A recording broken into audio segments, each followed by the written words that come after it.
Today I'm going to teach you how to create dimensions or sizes on Figma. This is a fundamental skill that allows you to set precise measurements for your design frames, ensuring your work matches exact specifications whether you're designing for web, mobile, or any other medium.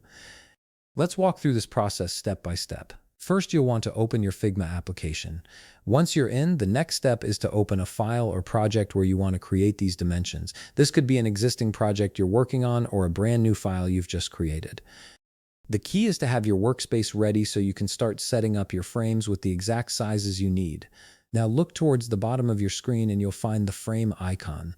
This icon is your gateway to creating structured designs with specific dimensions. Click on it and then drag it anywhere on your canvas. You'll notice a frame appears, and this is where you'll be able to control the exact size and proportions of your design area. This initial placement doesn't have to be perfect since you'll be adjusting the dimensions in just a moment.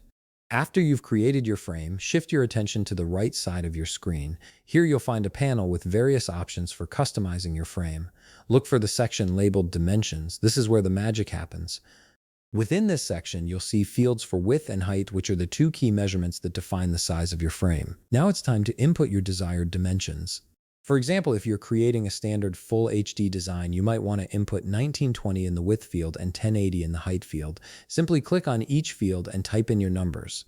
These values will instantly update your frame to match the exact specifications you need. This precision is especially important when you're designing for specific screen sizes or when you need to maintain consistency across multiple designs. And that's it. You've successfully created dimensions or sizes on Figma. Your frame is now set to the exact measurements you specified, giving you a perfectly sized canvas to work with for your design project. If you found this video helpful, please leave a like, subscribe, and see you in the next video.